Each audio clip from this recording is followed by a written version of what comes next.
Hope Shifa nakawombe owa program wewunyisa omwagalwawo eyavaayo okutambuliranga ku mazima n'okukugusizanga ensonga. Kale nno tumugoberere tetugenda kwejjusa. N'omukulu ono agenda zina big boy chairman eva muwange.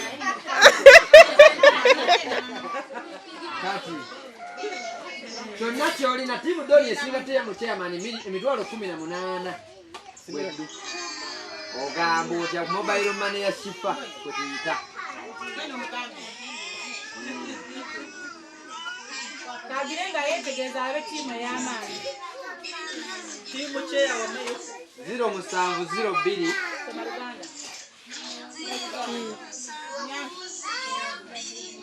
atano mukaaga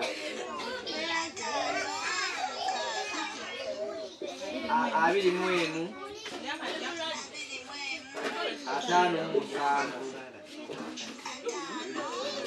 ne oli tiimu kyeggwe nakawombe Shifa timu ki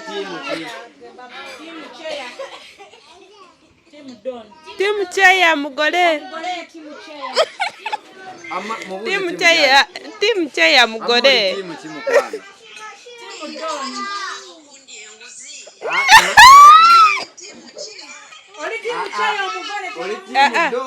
oba timu cheya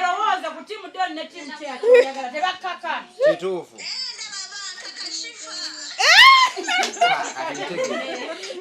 twategedde dda gy'ogwa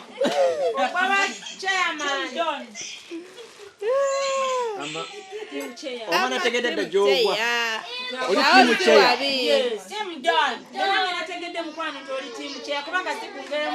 ali tiimu kyonolowoozamu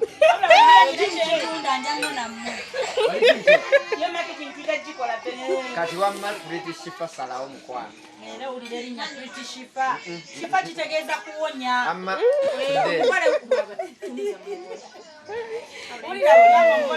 amma oli tiimu kimukwano atubule tiimu sanyu gwe mukola okuba mukolo kale tweyanzira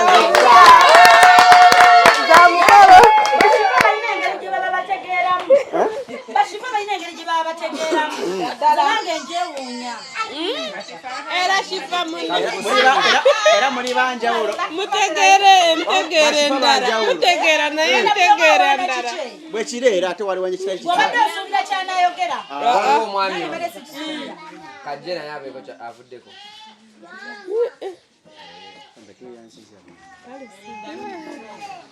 kale omukolo tugenda mu maaso wetwogerera tiimu doni ekirabo no kinateera kitwala era tetuba ziri ssaawa mu bulungi si mu bubi ku ssaawa 11:15 watabaawo kikyuse aba tiimu doni mu making edemand zizamu mwagala ekirabo bakireete batya obwama nga bufuusa obwama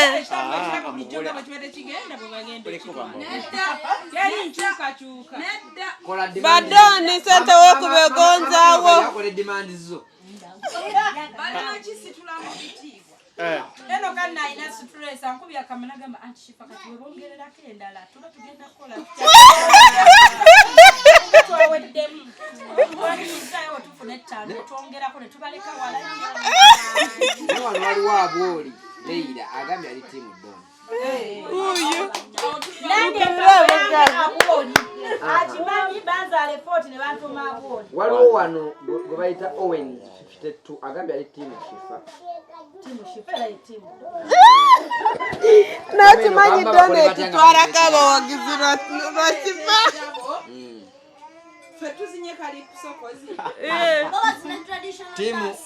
tiimu kyeya mirako goleni mirako ogambye ani bazineki naye ago gonna gali ate agenda gakuba mu gwe n'eddalo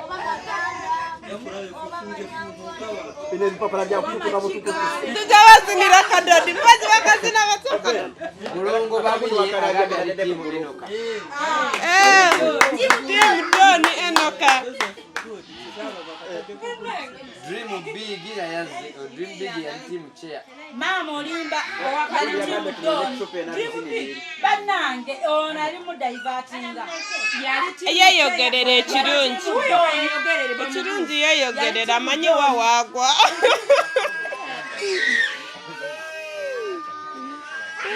Kale, ladies and gentlemen, edakiika esigadde 10. Team Don. Efune ekirabo. Sophie Wamami.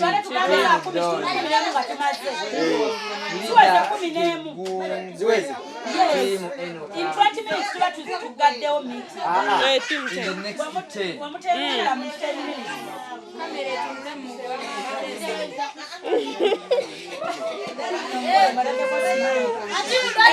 Ako kasimailo ka Team Cheya.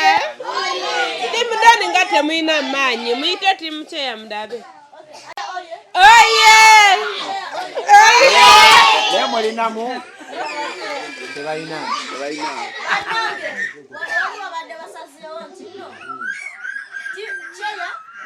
Zinira Maganda, Vice, na yeye gatana chako na mazina Maganda. Anjoyo, Tenga. Chechi. Butterfly wakati. Sikamanyi naenda. gari wake. Wewe kinabakola wewe Agogego.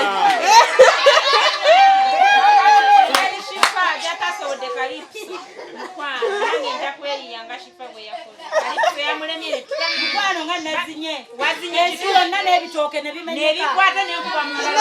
Nazo kuzina. Byabadde n'ezibira byange. Teri kujajinga mu bintu by'amazina bannange. Kati buli mazina ganajja mugende naago. Wanga amazina ganajja gonna. Bweddu. Team Cheya abaliwo abatununulekaawo. Tubabunizeeko Team Cheya. timu Dona chaba kigenda tukitwala. Mukireeta ne mukizaayo. Nedda tukijja kwakitegeka naffe ne tumanyi kirimu. Timu Doni bannange mukiraba kye. Bannange ate ekirabo kya leero. Nakugambye ntya? Nedda leero yogera amazima. Nedda Millicent yogera amazima. Bangambye ekirabo kya leero. Kana ekibadde kisaana Team Cheya. Neba Team Cheya. Mututasekaawa. Nange nadde nkyagaliza Vice Chairman ekitwa. Vice. Team Cheya kyabadde kya Team Cheya. Ne munnange, Gyebugoberera. Batogendere. Naye omanyi kale mugabyeko abaddoni. Bw'owangula kiweeyo. Mubere n'omutima omugabe kale. Tuyite bakasitoma ba Don ba Cheya kati. Tunoonye obuwagizi. Team Cheya. Eno kambu butterfly. Okitegeera. Ekiri mu kisaana kyemanyi. Team Cheya. Ate bwe kiwakula. Banange eyapaakinze ekirabo agambye ekirabo kino kipaakinze naye abadde alowooza kisaana Kyamaani leero tubadde twesunze wangula. nze musawo mukabadde muso awasigadde amaaso gaye gasigadde Ku bawagizi Team Cheya. Team Cheya bonna we muli ekirabo kino nga bagambye nti kyapaakingibwa nga Banenga mutima ngamba singa. Singa. Walayi nkyogedde ne wange. Awulire ira agambye Team Chair temutubanga tulaba. Team Don yo. Cheya. Teba. Cheya kigana. Vice what Don banchitwala. Vice wa Don ngakiryawo. Seboneka sebasekamu nga Doni. Era Don. Kale, muyina eddakiika 6 okwenunula. Ozibara. Naye bwe muteekawo enkyukakyuka keronda ya mutwalo gumbwenu mbongerayo eddakiika endala 5 oba 10. ekyenjawulo ekiriwo nti tukyalinzemu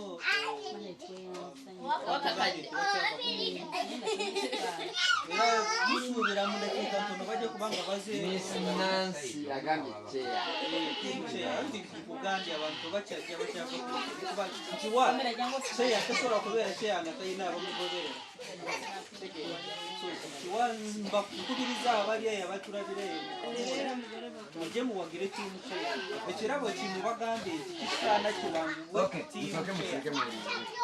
Doreen Miracle, Team Cheya. Abuuza batusinga mmeka? Oyo wa timu Cheya. Doreen babasinga emitwalo 18. Di Joel agambye how much is the difference? It is 180,000. Hanifa Kena sharing a live. Misiria DZF chairman towedde gwe. Bwatugambye oyo. Waliwo omulala. Abesente baliwo babiri ababuuza ziri mmeka. Abantu bakuli ebisente challenge eriwo. Baba singa emitwalo 18. It is 180,000 Uganda shillings.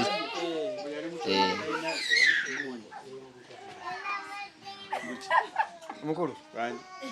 Gogenda kukola kinga mutwala ekirabo. Atwala ekirabo. Shia. Zengenda kuzina amazina amakiga. Tebagalabi. Ago. Gengendo bakubaka. Timu chairman ngamaze okutwala ekirabo ekyo. Genda bakubira amazina gana amanyankole gano. Alo, ago gategeera. Tebasobola. Timu chairman oba mwagala ku mazina g'omugolo omusajja. Mumpanguze mulabe. Genda bazinyira amanyankole. Toja kumpagira wamma. Ze vice wanga genda kunzi. Kati nekyewuunyisa Di Joel yabadde abuuza ssente mmeke ezibulako. Agambye wa tiimu Doreen. Kyokka Doreen Miracle abadde alina okutaasa tiimu chairman bannange Hadija nga nnyingi. Si nyingi wabala kyoleetako n'abalala bagattakola. Hadija oba Doreen Miracle z'oleeta zonna mbawa obudde eddakiika endala 10 mwetereeze. Paako z'osindika mwetereeze. Timu chairman wamma. MTN ya Shifa. British Shifa abuuza MTN yo. 0782 10 15 69. Yes. Timu chair. Temugwamu mafete. Happiness. Tewali buzibu. Kyona kyekiri. Kati nno guys. Musigaze eddakiika 2. Kitwale. Era muwagale watu. Park and Go Tours and Travel beba kukolera ku by'entambula n'otuuka mu nsi yonna gy'oyagala. Kati nno gwe ayagala ogenda okukola okuwummula okulambula ng'oyagala kulambula Canada, America, Bungereza kw'ossa n'ensi za Schengen zonna jangu ku Park and Go. Teweerabira waliwo omukisa ennaku zino ogwa Germany ne Canada eyaggulira buli muntu. So nno jangu ku Park and Go kubanga tusobola okutwalira ku looni gwe n'osasula ng'otuuse. Tuli bakugu mu kukola ku mpapula ng'eza visa, zi work permit, kw'ossa passport n'ebirala nkubuliitu. Ate gw'ayagala okulambula ekkula Uganda olinyumirwe naawe jangu otutuukirire tukulambuze Uganda. Tusangibwa ku luguudo oludda Entebbe ku kizimbe kya Amida e Kajjansi. Park and Go Tours and Travel e Kajjansi. The world starts now. Dekagazine leero. Ombiri gwa Abuulire ira comment section bambi bagagga kwagalana temunswaza bambi. Ebule eddakiika 2 bagagga kwagalana Hadija ne ate Airtel 0702 Doreen nno yandikikola 56 21 57 era kati actually obadde olayo eddakiika 2 naye kati zibula 3 olwa Doreen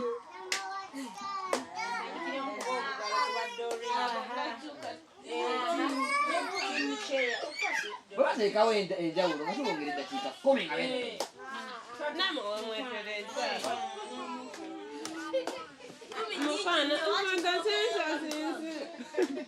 nga mukaaga nyingi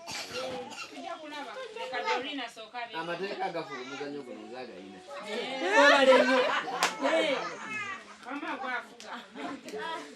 nano kati tiimu kyeyakeja ebikole tiimu kyeyawe yayi ebikole Doreen awaga essaawa yonna musigaze eddakiika emu Doreen osigaze eddakiika emu nyinayo emitwalo 2 ziraga Hasifa Naira ate okuba Doreen wa tiimu chair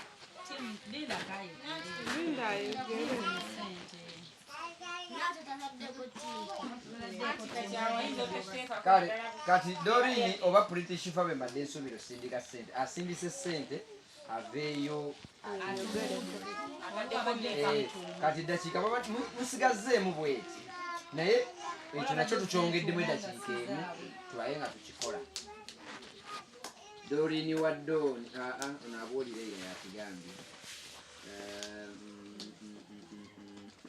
chairman mazina kigakakasa mazina ki amazina sinaba nagalonda sigamanyi olw'ensonga nina essuubi nti ngenda kuwangula okusinziira ku bantu wala amazina g'obuwanguzi bakyava ku mulimu tiimu cheya then bajje Vice sembera ku muzingo wano basiyenga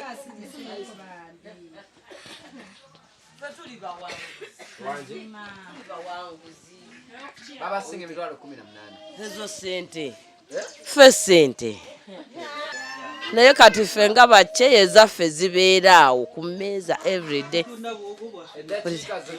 tutunda obutono bwe tulina era ne tulaga kye tulinawo twavaayo okukiriyalinga nti yataddeko ssente olwo chairman ne vice we cheya ne Millicent mwaloze okujjanga mazina olwo mwagaza mazina senga omwagaza mazina omugole teyabadde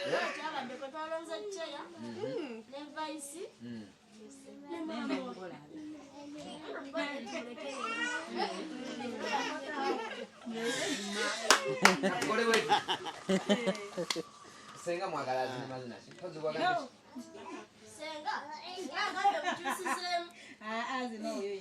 butterfly timu happiness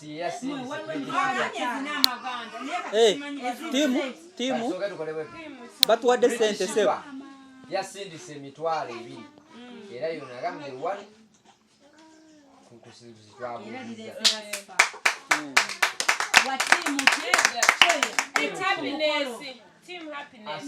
yagambye tiimu mukolo tiimu yessanyu yalese gino ebiri gya mukolo kati waliwo 5 kati 5 giyinza okuba okukakasa atuwadde 5 ayogere ezirirayo zateereddeko okukakasa gamba nze nsindise 5 kyulamu z'osuddemu tuzirabe ne tiimu yo siogedde withdraw charge gwataddeko nayo mpozi twagambye gyolinimirako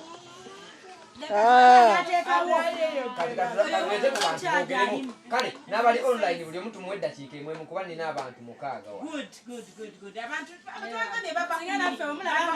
tula mutukwata muti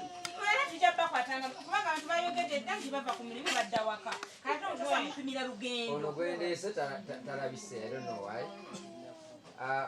Mama Kajimu asindise emitwalo 5 mu 15, right? zezo with the Mama Kajimu teya tugambye timu ye. Mama Kajimu yogera timu ye. team za kamera mugole shiko kate yakoze kupete mukira nalo lyonna bagala kutegerera. Okay. Hanifa K. Mama Kajima yakaze mu inbox yange wuuno agambye ya amwadde ebiri kitundu mulira timu don nagiwesa bibi no mkwano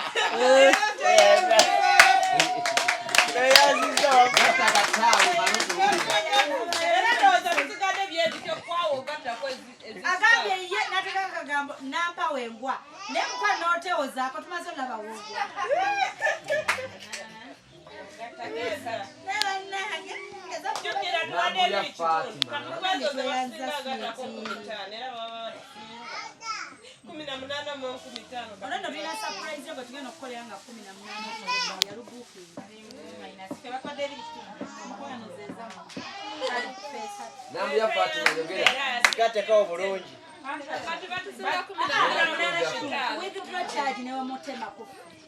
Nambu ya yogera musirike tuwulirize ono mukyala nambu ya Fatima aha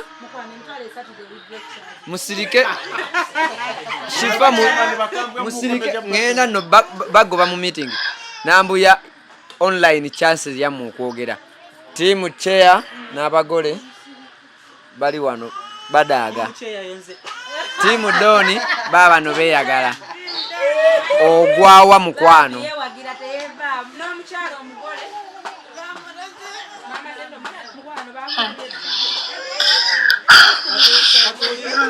musirike tuwulire nambu ya kyagamba nja kuwa ku team ndi ku team chair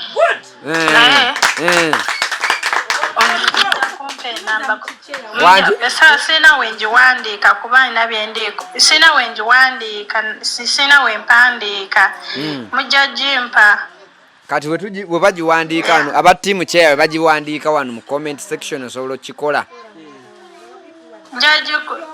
njaji kuba screenshot kuba ndi mu kukola essaawa zino wena amaliriza ndeni njateekawo kyemunaalabiraawo kale yenze mukwano timu kyewo wongera timu kyewo wagidde nze neyanze yoli vice we jangu sembere eno kumpimpi Sikyamazima MC wagambye oyongeddemu eddakiika meka zabadde mukaaga kati kwakaita anti nakoze bwenti nze ndi fair kati soko sirike team doni oye team doni oye team chair oye kati kola bodi n'abanyonyodde bwenti nagambye aba team chair bwe bafuna enkyukakyuka ku ssente ezibasinga tubongeramu eddakiika 10 ne bazifuna mbadde ensobi gye sinnakola kwe kulangirira kati mbawadde eddakiika 8 ku ssaawa 10 Bunga Comfy Homes enyumba zaabwe kweziri ku Airbnb genda ogoteka mbutesi kigambo Bunga Comfy Homes ogende mukwano gwe wenna ayagala okubeera nga oyagala okufuna wobeerako nga waliwo security waliwo parking emala waliwo buli kimu okwegamba mwe n'abadda ku holiday owulire nga ddala oli ku holiday nga toweeraliikirira kusalansawo babbi kumenya kuyingirira toweeraliikirira sima wifi tezikola biki byonna genda bugenzi awo ku Bunga Comfy Homes bajja kwaniriza bulungi nnyo ate tojja kwejjusa ku kyonaasanga kitundu bakusitula ekirabo bakikole ki oba batya oziraba wabula eddakiika 8 14 eddakiika 22 ono yerefu ayinza okwongerayo naaso wasetinganga time ku ssaawayo okay Salma kankuleete Salma obeeko kyogamba abantu mu ddakiika 8 team chairman zeyina okwetereza otherwise bakwetika kirabo nga bazina mpozi wagaye bakuzina butterfly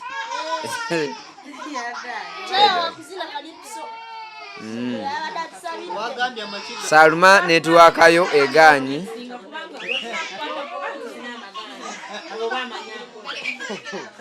katuleete omuntu omulala Evelyn abagagga bammwe okuli Hadija Dorini ne Agi tebanyega. Evelyn. Hello? Evelyn.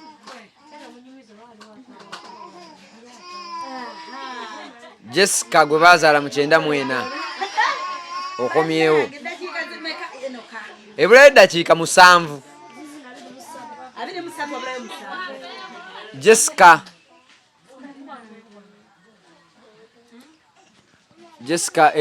akazinda byalukako. Ebulayo eddakiika 6. Jessica olidde obudde nga toyogera.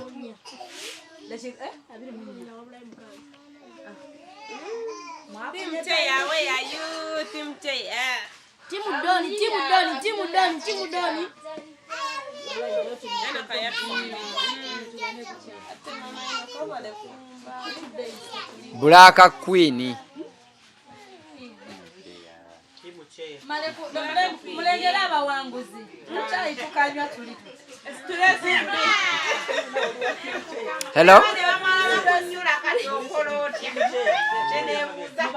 Hello? Yes, Black Queen musirike. Wanji? Ye tuli osibye otya Black. Chairman gwa talina buwagiza ate gwayogera nga aba online boogera. Hello? Team Don, odi team ani? Team Don team chair. Black Queen. Black Queen chairman yono. Wanji? Ono Team Don. Wanji?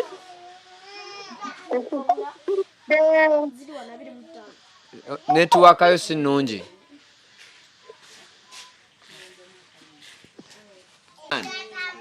Ne vice bana yengere nako eri wana. Atimu chea oye. Mama namanyi tebaina. Atimu Doni oye. Nuru Sindi. Musirike tuwulire Nuru Sindi. Bana musirike eko tuwulirize. Hello?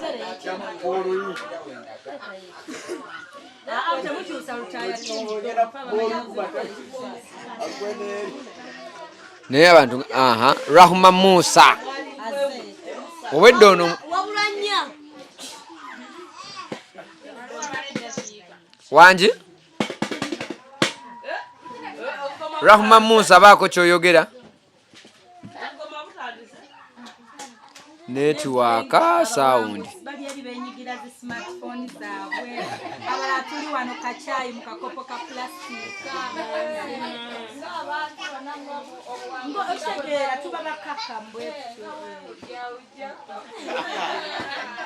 mama Eno yeye Rahma mama Eno yeye mu kitu cha Don wewe yagale baba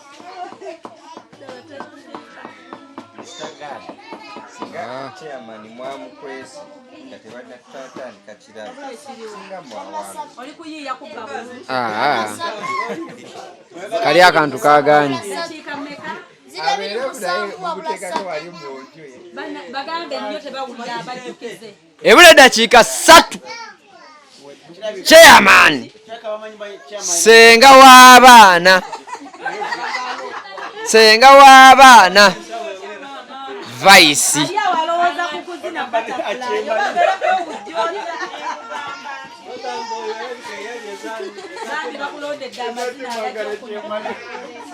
eno kasoko gyomulage butterfly wabe bamulondedde amazina agenda okumunnyumira jangu wano maaso ge omulage kina ekisa tubalaga nako ne omulabira ekisa ky'abadoni bwe kitwala mu kiwe butterfly abeera atya enoka wano tonninya bandi zina butterfly tulabe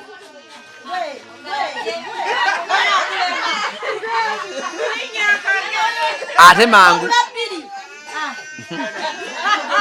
ono okuzina butterfly Lutaya aliwa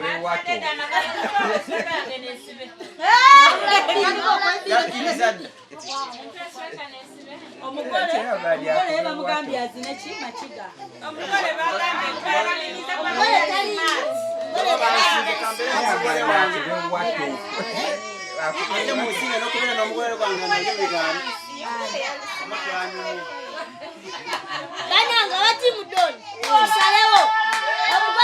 Violet. Musoke muleke Violet ayogere. Violet. Nakonga musinga ka butterfly. Wanji? A butterfly nka musinga. Okasingani. Enoka. Oyo yennyini abadde akazina. Katulabe. Kati sawa zino bagenda kazina. Mujjeko.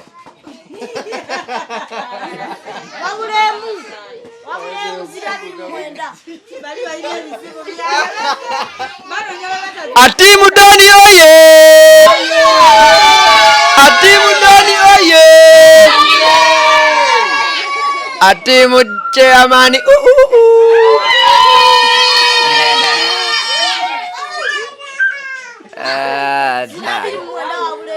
Eddakiika zi we de yo.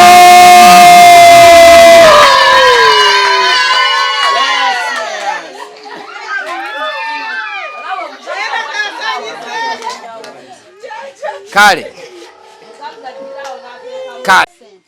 Akakadde kaze.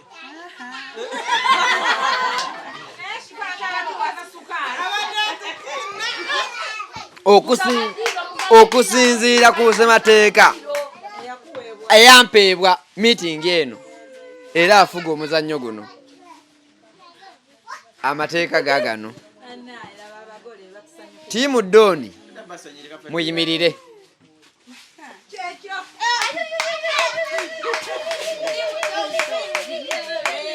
Tiimu Chairman namwe muyimirire eyo.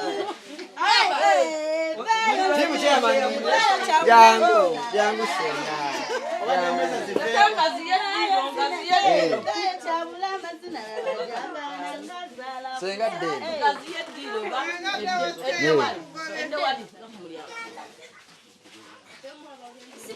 Mama kajimu abasekeredi. Kati nno we tugenda wano chicken children nkoko na baana amazina gagenda okuba wano. Tato ogenda zina mazina ki? Maganda. Neda mukwano. Twaliza muli mwe bwetabiwadde nga temwalizinyeeyo. Ate mazina ki batuwa tuzine traditional song. Musoke mutuze mu katale. Ogenda zina. Kino kirabo nga mpulira kintowa. kyokka era kibadde kimakinze ne kalazo. Kati ate bw'oteekayo omutwalo mbangerayo eddakiika 2. Okola ki? Bw'oteekayo omutwalo mbongerayo eddakiika 2. Onzikiriza nsooke nsabe. Mu ddakiika 2. Bw'okwata mu nsawo eddakiika 2 bw'oteekayo kati eddakiika 2 nzikuwa. Kyekituufu mu nsawo n'akalidde n'aweddemu. Ogenda zina mazina ki? Nja kuzina Maganda nekirabo nga nkikutte bwe. Ogenda zina mazina ki? Akaliwo genzina kuba gonna nga manyi. Kati basazeewo bagenda zina Maganda. Butterfly teyandibuza ku mmeri. Enoka bagambe bagenda zina Maganda. Kale kati wandibadde omu waakiri ka butterfly yakyo. Kale nedda kale nedda tudde mazima bana nedda mulinde mami shifa bambi mami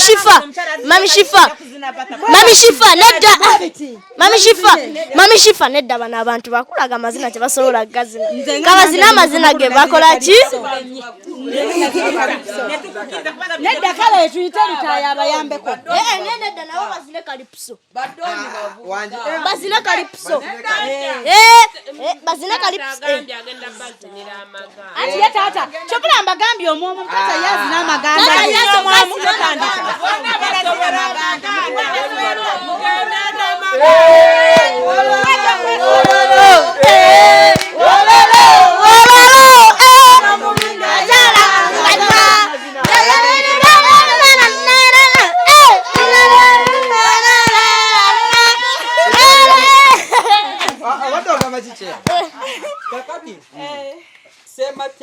afuga meeting nze nga ssentebe owa meeting eno ntaddeko nusu 10 enoka asooka yimirire wano atulaga amazina si butterfly mpoti wagambye amazina gali bagaita batya Butterfly. Ng'ogyeko butterfly. Big boy. Big boy samwogedde.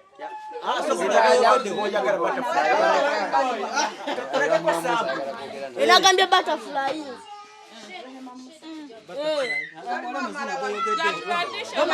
Goba toyagala nzine. Si Calypso. Ogabadde makiga. Yagambye. Laba mukusooka kale nga temunaba kusalawo zingi. Wagambye yagala tuzine traditional. Maganda oba amanyankole. Kati ze mumpa amaganda ngazini. Gwe Dondi si ekyo. Nze kyeya ontwangudde. Ntaddeko nusu 10. Osooka yimirire wano.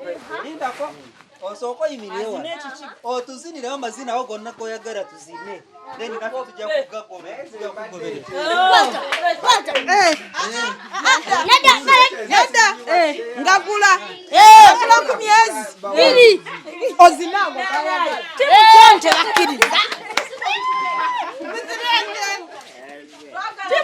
bakkiriza fenyeni tuwangudde ate tubazinire bye balina otuzinira ate twongerako n'amazina mugambe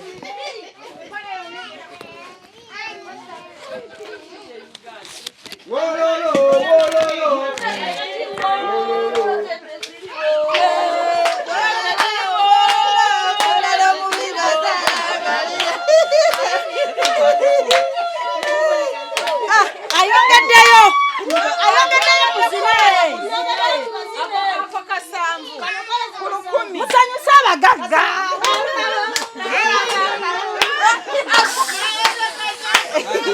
gano wagasabye owamakigaze nakityo yes owamakigaze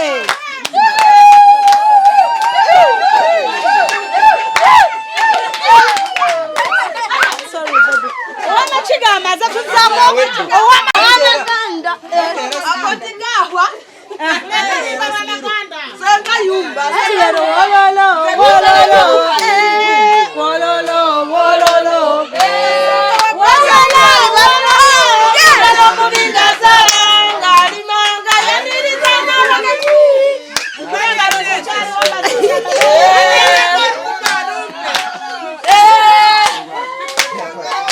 ofundalo mubinda sanga limanga yaniriza nalagati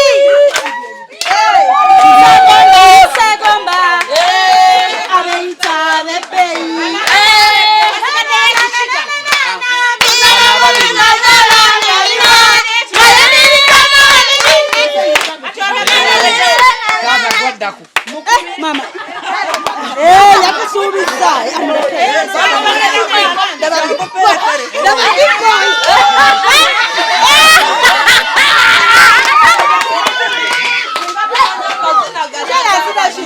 You're big boy, yeah? Big boy.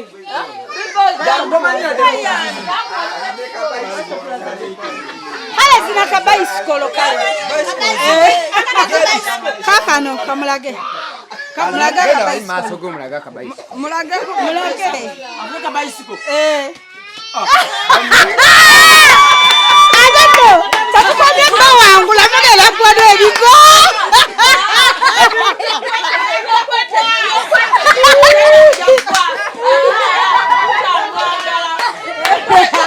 Wagambye ko tagasobola muleke yeyogerere.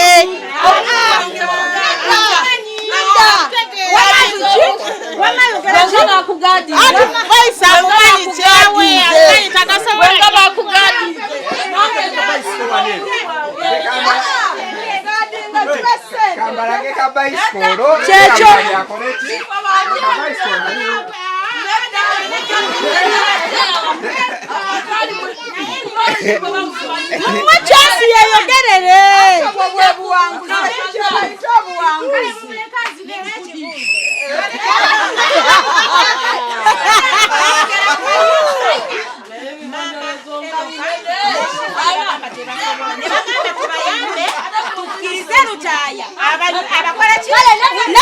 Tuyigiriza waffe. Naye nga namwe wamuzina bakuyamba weeyamba. Bayamba yayamba.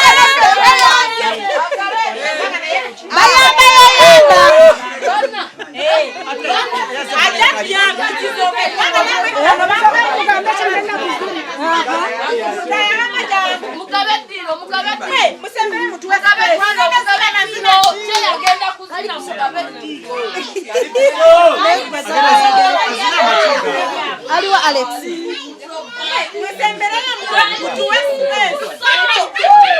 Bannange tufudde.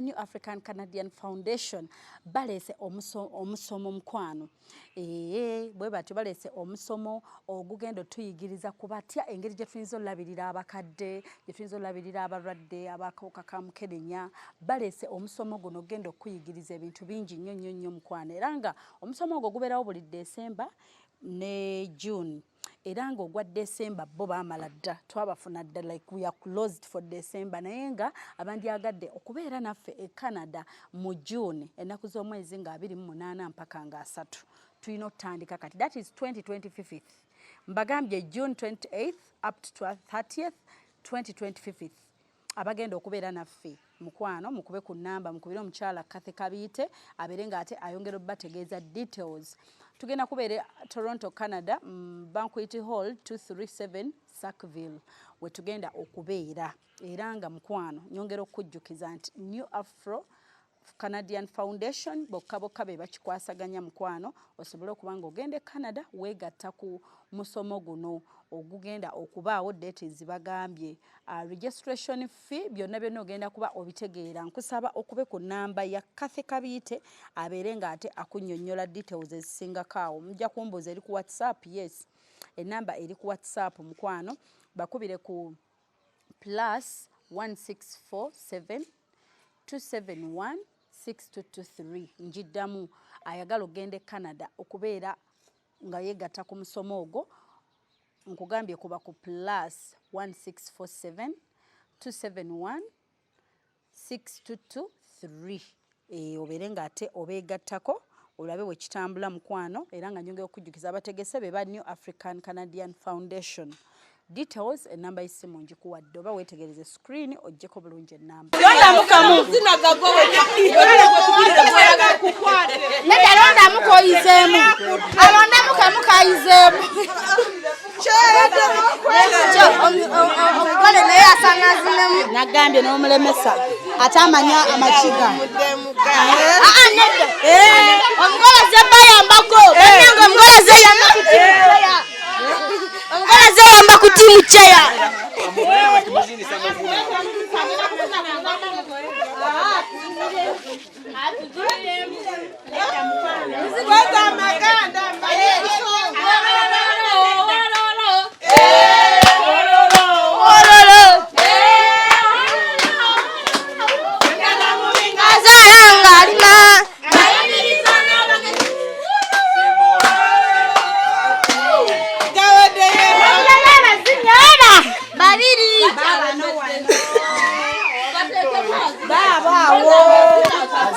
muzeyi yatugamba yatuzinya amaganda mwamulemesezza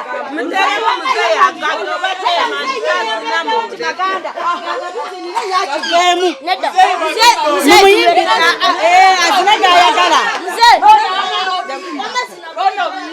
mumuviire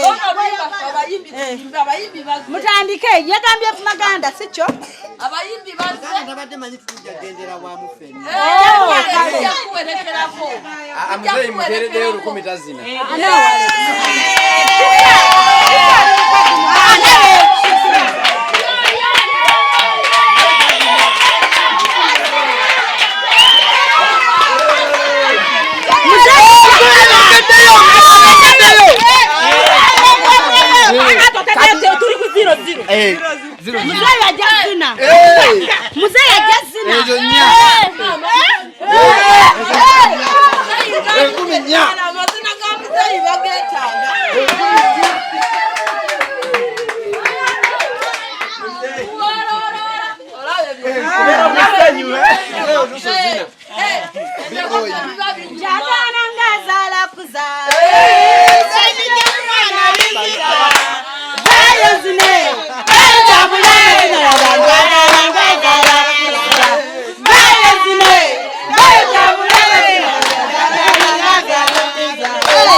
Nangirira, omulangira Yesu ajja, nangirira.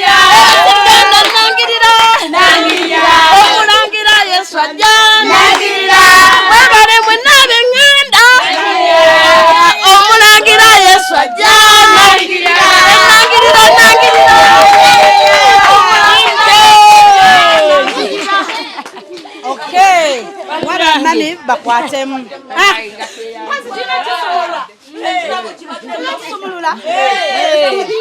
Mani alinayo kyogamba? Kyeŋŋamba. Mani alina kyagamba muwulirize. Banange twebaza Mukama olw'olunaku luno olwaleero naffe kale ttiimu Dondi tutuusa ku buwanguzi. Tumwebaza atuusiza ku buwanguzi. Kati bannange ba ttiimu Kyeya kasita ku lutu eri ate nammwe mwawangula. Ne kati olwaleero tubadde tusaba Chairman waffe atusumulire ekirabo kino. Chairman tubadde tusaba atusumulire. Nga bwe mukkiriza ne mukituleetera mu mwoyo mulungi ate yeekweka akitusumulire bannange.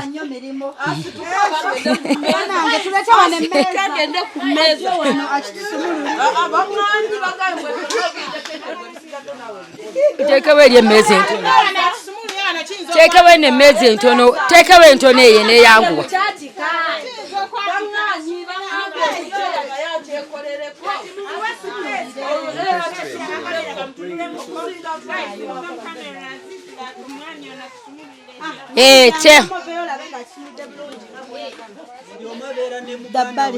Dako wabbali katono. Weewaawo. Okimukwasiza kale kasita ttiimu Kyeya era. Ttiimu Kyeya. Chairman otidde.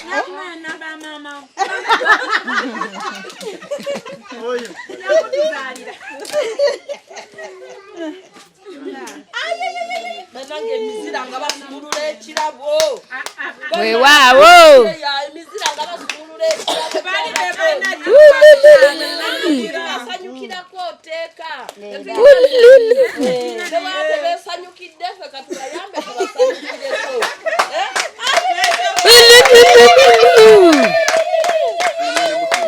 Anange.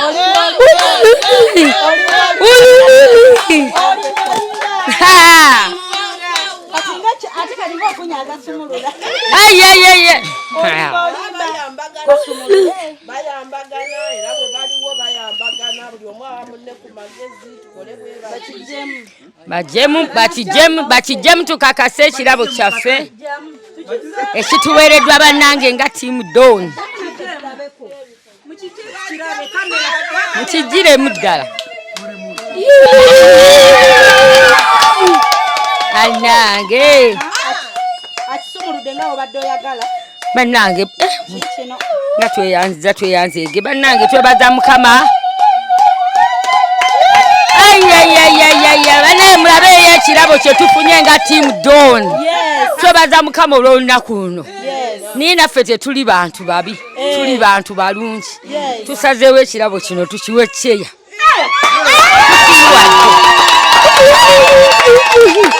Kitwale.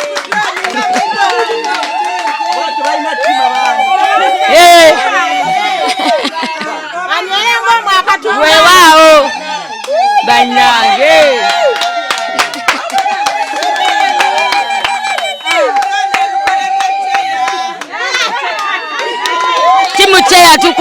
Ttiimu Dondi ekwebaza omulimu omulungi gw'okoze gw'okola mu meeting muno. Weewaawo.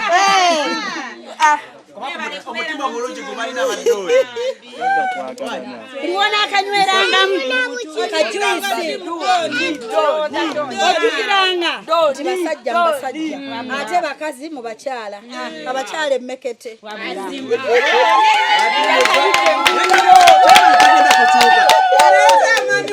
tugenda kukyusiza ddala okuva waggulu nange bwendaba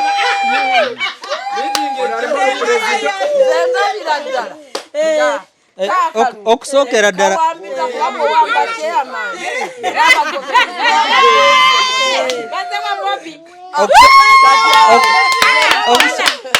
okusookera ddala nsaba munzikirize nsooke neebaze ttiimu Dondi. Nzikiriza mumpangudde ate mukumpangula ne mulabanga mu butuufu mbadde njayana kutwala ekirabo. Mbadde ngezaako mu butuufu ndwana nga bwe nsobola nkole ki ntwale ekirabo. Finally aba tiimu Doni bamaze kumpangula ne bagamba naye agali awamuge gakora ki ne bagamba ekirabo katukidize kyema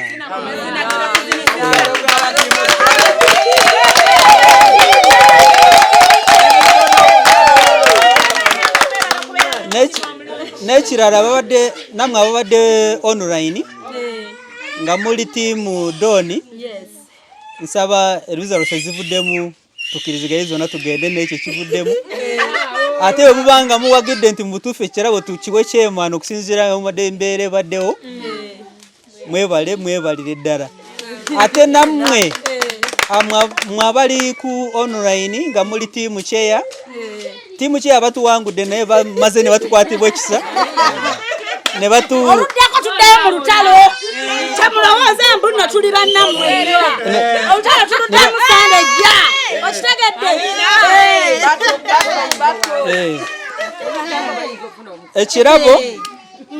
ekirabo kino mu butuufu kibadde nga kirooto kuba mbadde nkyetaaga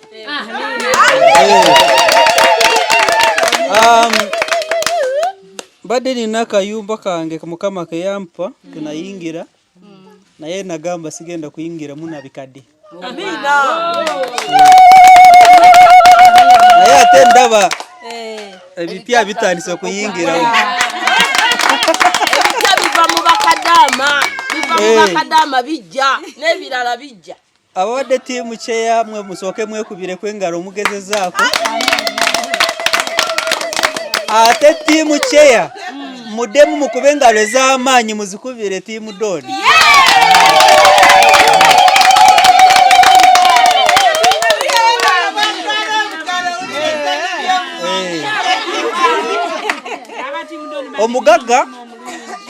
omugaga wamara okugaga wala ebisigadde abasigadde kugaba ogaga wala ng'olina omutima ogugaba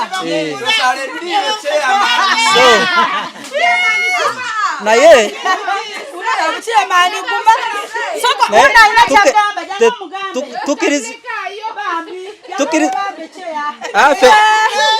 fe tukiriziganyiza ne results ezivuddeyo simbi tetukanye nti oba mutubye results ezivuddeyo tukanyiza nazo naye tetuweddeemu maanyi tuzeeyo aba tiimu Cheya tugenda kwesootinga tusikale nga tusinkana nga bulijjo nga tudda mu meeting zaffe wiiki ejja naffe tujja at least tubafungamize tubawe ekirabo bafeebaze kale n'olwekyo n'ebigambo ebyo ebitonotono njagala ddala okusookera ddala nebaze tiimu Hope Shifa era nammwe aba Hosh Fashions era twetaagayo omuntu omu agirenga ku tiimu atulageeko oba bifaananyi simanyi nakumanya twagalayo omuntu omu abeere nga wa Hosh Fashions atuwe direct contact kuba ye beera busy eyo request kuva gyendi eyo contact ngena jiwa mwami gadi agisharing mu group yes yeah ebisigadde njagala kwebaza ddala mu butuufu emirimu gye mukola gy'amaanyi ate n'okulabika nti okwata obudde bwamwe ne mubuleeta wane Bakadundu ne musinkana n'abatuuze be Bakadundu kuba kati baafuuka abazadde baffe baafuuka ba Luganda gye tuli wamu nabo tetunaakufuna buzibu bwonna mu kyalo kino yadde tuli bapya tukirizira nti Mukama wabanga ali wakati waffe n'emikolo nga wamu nawe Hope Shifa yakuwa ekirowoozo kino tujja kugituukako tugimalirize then tusigale nga tutambuza obufumbo bwaffe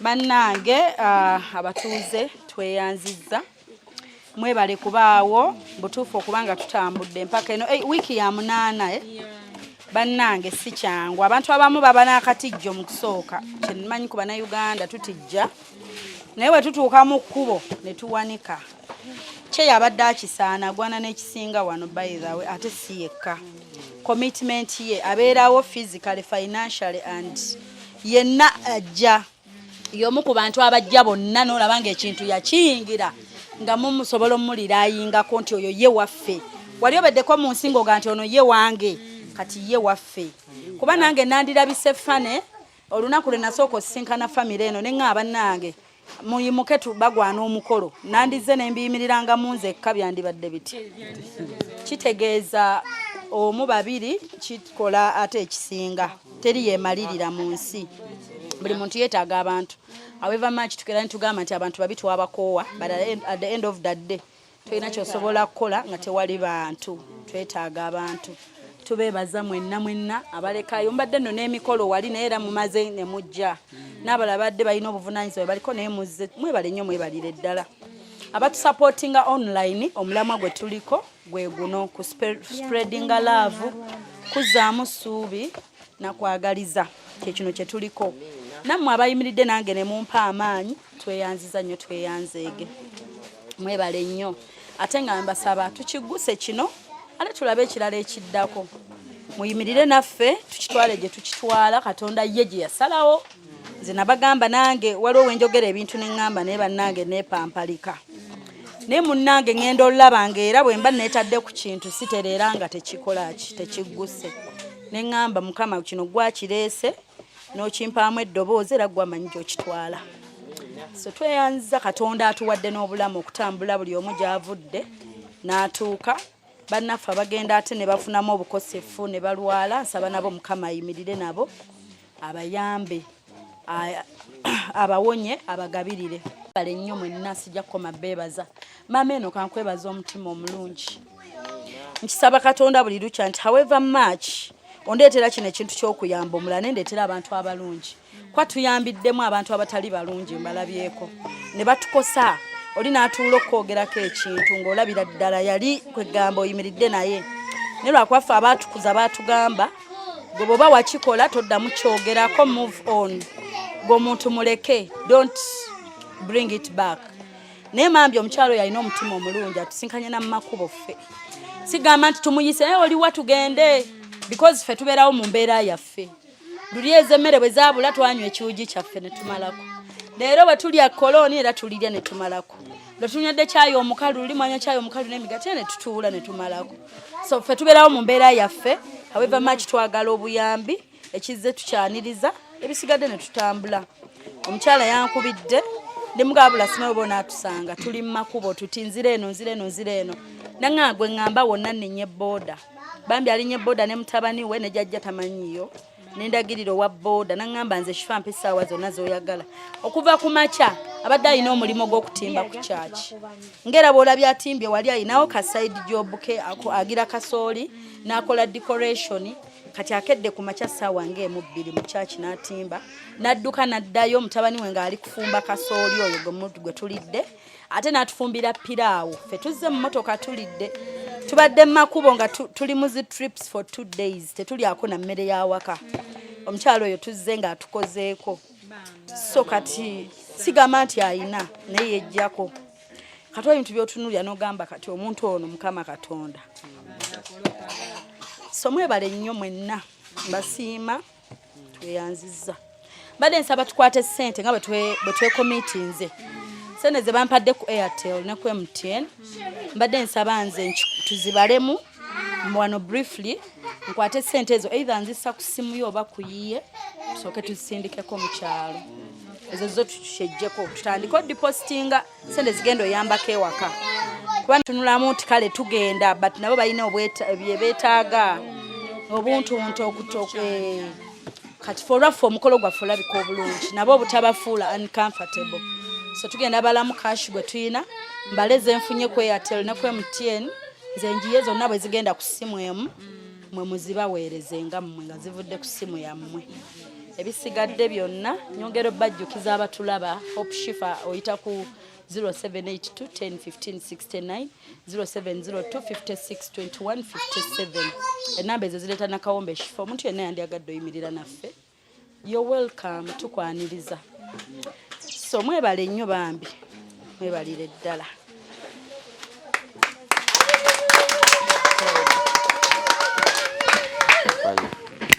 abatulaba mu nsi yonna twala omukisa guno okwebaza bonna abadde online abazze mu meeting yaffe y'olwaleero okusinga byonna ate neebaza Shifa ne ttiimu ye abo beetaaga obugalo bwa buli lunaku bakubireko mu ngalo. Yes, so nga tuggalawo meeting zemba nyina okwanjula ebivudde wano nga cash. Mu meeting yabadde evuddemu ejja cash emitwalo 18,900 kati tulina kujjako mutwalo gwa mobilizer ne expenditure ya tent. Tent yes atusatu. Yes. Tent yabonoka ya 3 no mutwalo gwa chairman emitwalo na 13. Bwe tuzijjeko basigale emitwalo 15 mu 14. Ezo ku simu zo zisigaddeyo. So gwe gwavuddeko. So nga bwe ziri mu cash mbanzi kwasa treasurer waffe. So leero nga omulamu gwa leero ogwa cash wa leero tubadde tukunganya ku sente za kusindika ewaka mu kyalo batutegekere. So leero zinaavaamu zonna ezivuddemu ne ziri ku ssemu.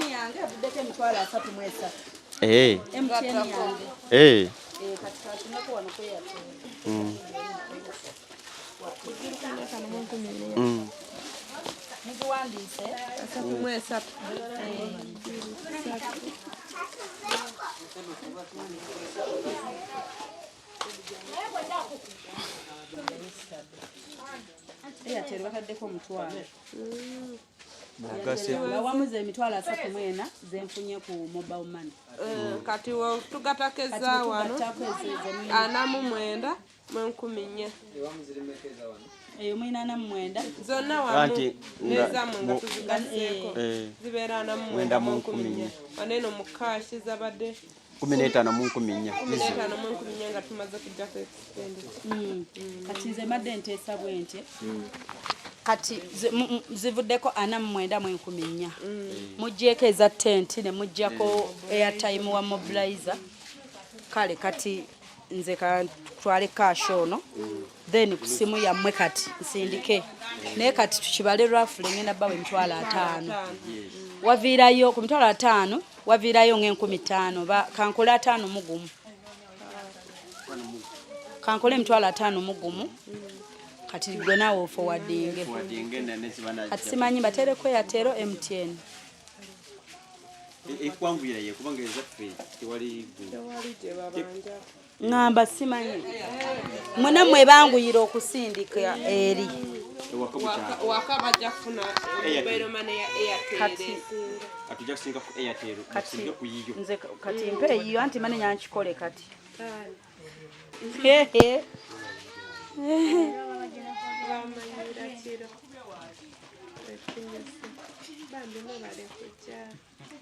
Millicent ayine mbabazi.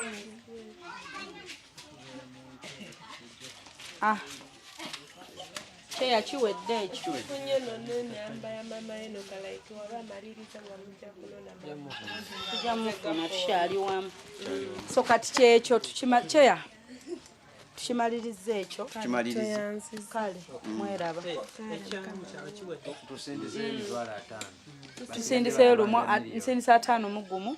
Ziri za withdraw gumu. So basigale babanjayo miliyo. Kale mu byonna mu byonna mwebalire ddala okujja bannange esaba tubeera omukisa ttiimu ekyo muteekeeyoko kati leero omulamwa gutubaddeko nga MC nga bwe twagwanjudde leero MC ayanjudde nti leero tuli mu kunoonya ssente za kusindika mu kyalo kutegeka era olwaleero ekivuddemu tufunyeyo emitwalo 5 gye tugenda osindikayo leero era twagafunye edda ku ssimu tugenda gabasindikira kati tusigazeyo akakadde kamu akewaka kati ewaka tubasindikiza emitwalo 5 akokuteekateeka kati batubanjayo akakadde so ku Sunday tugenda kikubanga era nga kyekyo closing prayer tugenda buli omu atodde kyatodde mugole sabira abatuuze kale omulamwa kati twebaza buli omu kyatodde Katonda amudizeewo abazeemu emirundi 7 kati esaala ekulozinga Katonda tuzze wano mu maaso go twebaza olw'olunaku lwaleero otuwadde ensa nungi Yesu tukwebaza ate Yesu tunyika bano bonna bagenda tambula mu musaayi gwo leka batambule mu musaayi gwo gwabeera driver wabo gwe basooke mu makubo buli 7 gono gunaaba ekiika mu maaso Yesu gutegululemu bayitewo bulungi gwaba beesookamu engendo zaabo tuzinyika mu musaayi gwa Yesu nabo tubanyika mu musaayi gwa Yesu naffe twebika mu musaayi gwa Yesu genda n'abali mu ttambula Yesu naffe abasigale eno sigale naffe wagamba we tunaasabanga ekintu mu linnya lyo n'okituwanga Yesu ekyo kye tusabye tutambuze bulungi gye tulaga tutuuke bulungi buli omu waalaga mu linnya lya Yesu mwe tusabidde amiina. Bye bye.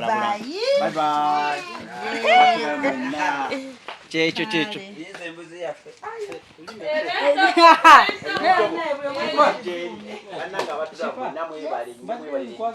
Nebaza buli omu abana abali ebweru mikwano gyaffe gituwadde ku ssente abadde online YouTube aba batulindiridde bannange mbeera ku YouTube niranga abantu 10,000 batulindiridde okulaba gundi meeting zaffe mwe bali kutwagala okwagala bannange simanyi mwe bali kunjagala nze nebaza Katonda lwa love gye munjagaza ye timu Shifa yetu nabye tumugamba nebaza Enoka ate kubanga akomye mu meeting yaffe olwaleero ne mami batufumbidde ekimere nitujja ne tukuta bannange tulikidde kasonza ndemyo n'okunnema ngenda kulyawo nga nze ne munju bannaye mwebale nnyo mwebalire ddala omutima ogwo okwagala mwebale kutwagala abatulaba mwenna mwebale kutwagala kale n'olwekyo naye ng'olugendo lwe tulimu mpaka 22 bwe tukomekereza nga Novemba tiimu Gadi mwebale nnyo mwebalire ddala Shifa sina byenkwebaza nze mbeera wano neneebuuza obudde bw'omala wano nga sente zoofiiriddwa kubanga Shifa beera busy 24/7 abamumanyi naye ng'essaawa z'amala wano ku Sande abalina mu shows nga 3 naye nga ziriko sente zitasobola kumuwa nga bw'okimanyi time zimani tiri sente zosobola kuwa Shifa n'omwebaza wabula tumwebaza ati tusaba Katonda mutuwangalize amuwe byasinga okwagala bwe giba mirimu yagimuwere mu maanyi era yagambye mbu amazina kubiri nga tiyiibaka iwaka oviiriyo ddala nga weebaka eyo g'omanyi ogende mu weekend ewaka so twebaza Katonda olw'okumutukuumira ate n'olwalaava eyo gy'alina bannaaye nange ngamba abalabi baffe mutwagalire paka lasiti Hope Shifa Nakawombe owa program weewuunyisa omwagalwawo eyavaayo okutambuliranga ku mazima n'okukugusisanga ensonga kale nno tumugoberere tetugenda kwejjusa